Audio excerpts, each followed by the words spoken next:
ये है काली शिला, उत्तराखंड की गोद में बसी एक ऐसी जगह जहाँ हर पत्थर बोलता है, कभी देवी की कहानी, कभी इंसान की आस्था और कभी समय की खामोशी।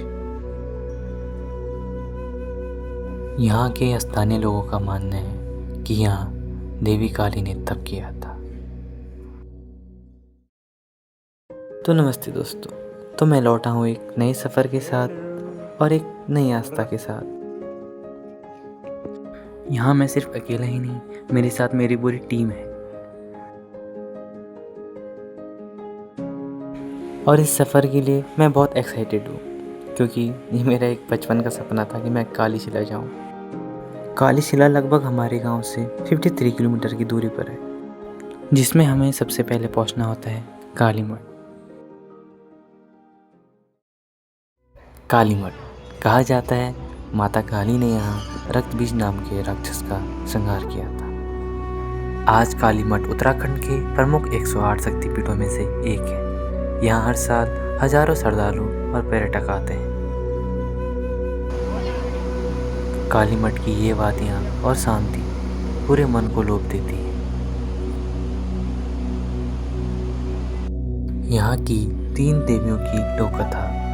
स्थानीय लोक कथाओं में कहा जाता है कि जब देवी काली ने रक्त बीज का वध किया तो उनके साथ देवी लक्ष्मी, सरस्वती और पार्वती भी थी। उन तीनों ने देवी काली की ऊर्जा को स्थिर करने के लिए यही साधना की।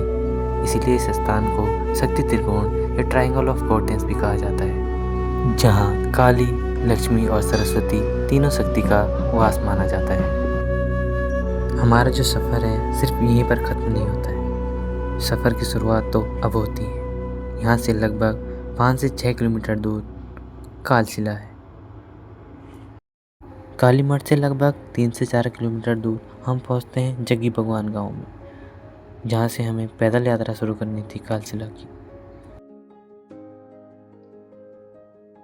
यहाँ से 3 से 4 किलोमीटर की खड़ी चढ़ाई अभी हमें चढ़नी बाकी है। वो कहते हैं ना, किसी चीज़ के लिए इतनी मेहनत करना हमें एक अच्छा फल देता है। और फल से मेरा मतलब था सुकून और शांति।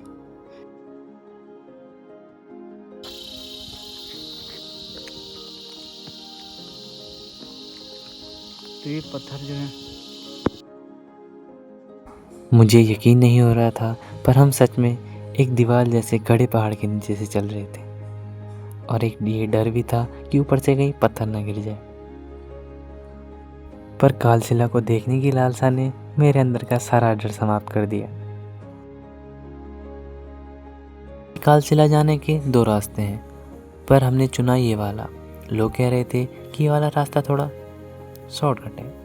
भले ही हमारे लिए कहीं से भी शॉर्टकट नहीं था, पर यहाँ के लोगों के लिए ये शॉर्टकट ही था। मेरी पूरी टीम में से कोई भी पहले कालशिला नहीं गया था, तो हमने थोड़ा लोगों की मदद लेके रास्ता पता किया।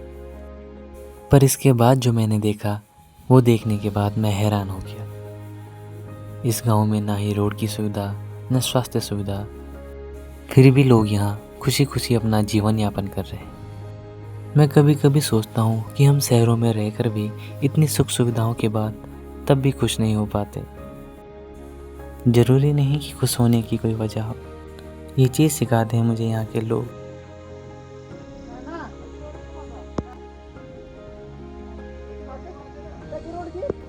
अभी भी यहाँ से मंदिर लगभग 3 किलोमीटर दूर और है।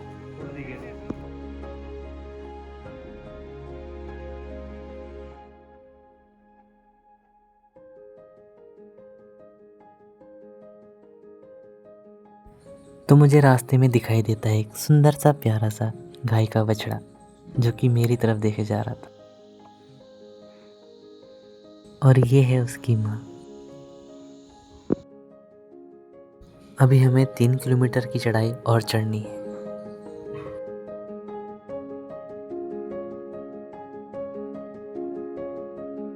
पर ये बीच बीच में दिखते सुंदर नज़ारे और घर मेरी सारी थकान मिटा दे रहे थे।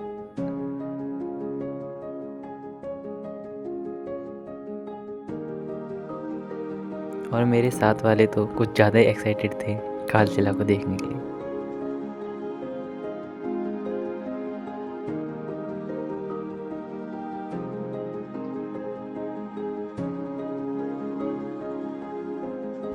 अब मेरी थोड़ी सी हालत ख़राब होने बैठ गई थी, पर जब मैं देखता हूँ कालशिला के इस नज़ारे को तो मेरी एनर्जी डबल हो जाती है। तो हम फटाफट से बढ़ने लगते हैं आगे। ये नज़ारा देखने के बाद लग रहा था कि मानो अब बस उसे पाना है।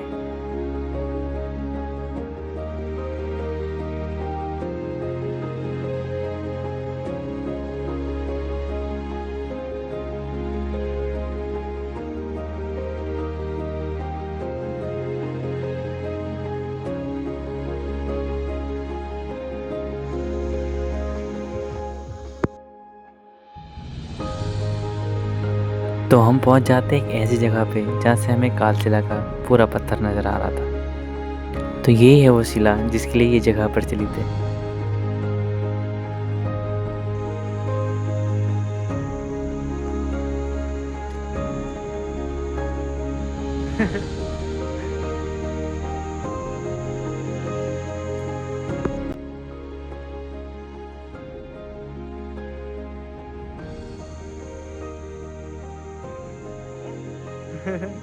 ये सब महसूस करने के बाद, ये सब देखने के बाद मेरी पूरी थकान मानो गायब हो गई थी। पहाड़ों की एक बात मुझे बहुत खूबसूरत लगती है, जितना जितना आप ऊपर आओगे उतनी उतनी आपको खूबसूरती देखने के लिए मिलती है।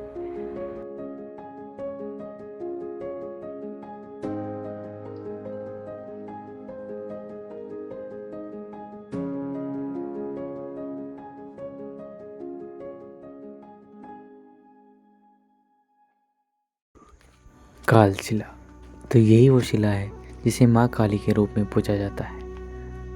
कालशिला लगभग काली मठ से 6 किलोमीटर दूर है। पौराणिक कथाओं के अनुसार कहा जाता है कि शुंभ और निशुंभ असुरों का वध करने के बाद देवी काली यहीं लुप्त हो गई थी। वैसे मैं यहाँ के बारे में ज़्यादा कुछ जानता हूँ नहीं, पर कहा जाता है पौराणिक कथाओं के अनुसार राक्षसों को पराजित करने के बाद क्रोधित देवी काली ने विनाश का नृत्य शुरू कर दिया। उन्हें शांत करने के लिए भगवान शिव भूमि पर लेट गए। जब काली ने उन पर पैर रखा तो उनका क्रोध शांत हो गया।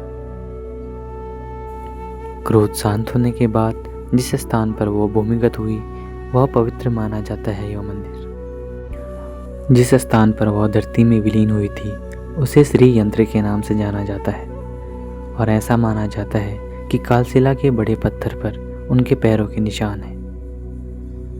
ये जगह साधना और ध्यान का अद्भुत केंद्र है। मैं कहता हूँ कि अगर आप कभी जीवन में परेशान हो या आप सब कुछ हार गए हो तो एक बार ज़रूर इन जगहों पर आना। पौराणिक काल की वो कथाएं जो हमने इस मंदिर के बारे में सुनी है, इस जगह के बारे में सुनी है, वो एकदम सच है, क्योंकि उस ऊर्जा को हम यहाँ महसूस कर सकते हैं। अगली बार अगर आप यहाँ आओ तो कुछ मांगने की इच्छा से नहीं, सिर्फ उस ऊर्जा को महसूस करने के लिए आओ, तो आपको लगेगा जो हम मांगते हैं वो सब यहीं रह जाएगा, हमारे साथ जाएगी तो ये फीलिंग्स। अब वक्त हो गया था इस प्यारी जगह को अलविदा कहने का। भले ही ऐसी पवित्र जगह को छोड़कर जाने का मन नहीं करता, पर कुछ जिम्मेदारियां होती हैं जिन्हें हमें निभाना पड़ता है। मैं जहाँ भी जाता हूँ कुछ न कुछ मुझे नया सीखने के लिए ज़रूर मिलता है। मैं समझता हूँ कि शांत होने के लिए देवी देवताओं ने भी पहाड़ों को चुना। हम तो फिर भी मनुष्य हैं जिनकी इच्छाएं कभी ख़त्म नहीं होती। कभी ऐसी जगहों पर अकेला बैठकर ज़रूर सोचना कि हम कौन हैं, क्यों हमारा जन्म हुआ है।